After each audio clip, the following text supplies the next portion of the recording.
Anda masih bersama kami dan Saku, Alhamdulillah kita sampai di segmentasi tanya jawab dan kita berharap jawaban-jawaban dari guru kita akan semakin memantapkan keyakinan kita bahwa kita memperbaiki kualitas keimanan kita.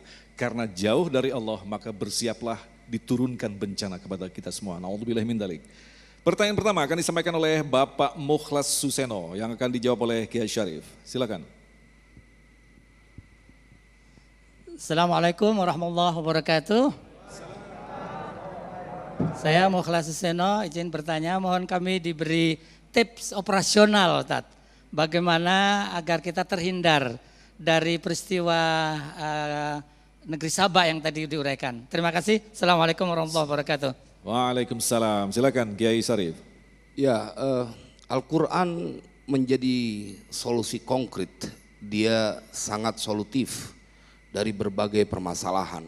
Karena itu terkhusus buat umat Nabi Muhammad mempunyai keistimewaan. Ketika di Al-Quran dijelaskan betul-betul mereka nantangin minta disiksa sama Allah. Minta diturunin fa'amtir alaina hijaratan minas sama awitina bi'adzabin alim. Itu Allah ceritakan dalam Al-Quran. Minta diturunkan hujan batu atau siksaan apa aja dah. Mau banjir, mau petir, mau apa saja. Tetapi apa ayat lanjutannya? Wa ma kana Allahu liyu'adzibahum wa anta fihim. Allah tidak akan menyiksa mereka betapapun mereka punya dosa karena ada engkau ya Muhammad bersama mereka. Inilah kemudian menjadi ijtihad ulama-ulama ahli sunnah wal jamaah dengan menggelar majlis maulid di setiap bulan kelahiran untuk menghadirkan energi, semangat dan cinta kepada baginda Rasulullah SAW. Ini tips pertama. Maka kalau ada orang yang tidak suka dengan maulid, mencintai baginda Rasulullah, karena pada saat itu kita diingatkan lagi dengan perjuangan sejarah dari Nabi SAW, maka mereka sesungguhnya sedang merencanakan petaka buat negeri ini. Bagi mereka yang tidak cinta maulid. Kedua, ayat lanjutannya disampaikan oleh Allah, wa ma kana Allahu mu'adzibahum wa hum yastaghfirun. Dan tidaklah Allah menyiksa mereka dan mereka adalah orang-orang yang selalu mohon ampun kepada Allah. Ini lagi-lagi menjadi kecerdasan di atas rata-rata, IQ di atas 200.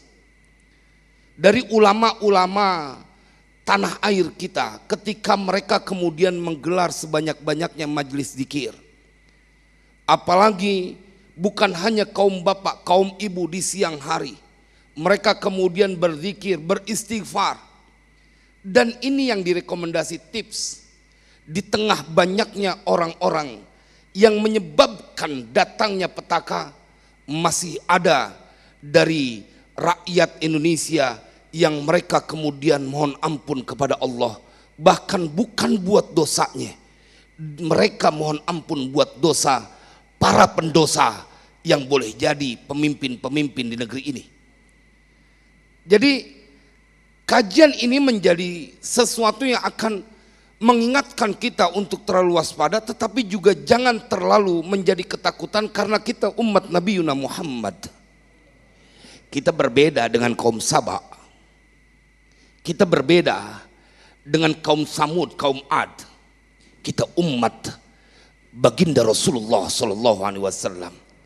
Ini disampaikan dalam Al-Quran. Nggak bakal Allah siksa mereka. Secara kolektif negeri Indonesia dihancurkan bila masih ada orang yang beristighfar. Lain hal kalau udah LGBT menguasai negeri ini, wassalam mungkin. Mudah-mudahan itu tipsnya.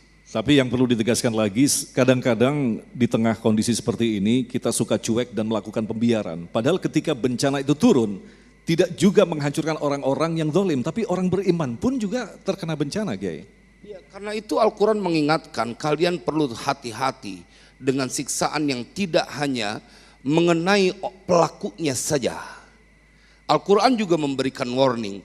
Maka nanti akan dikomparasi di negeri ini masih lebih banyak yang beristighfar atau mereka yang kemudian membiarkan untuk terjadinya kemungkaran.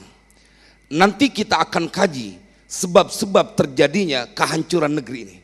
Mungkin kita akan bersabar sedikit karena nanti Al-Quran akan bercerita bila kita hindari ini, insya Allah kita diselamatkan. Terjadilah baldatun thayyibatun wa rabbun ghafur. Amin. Baik.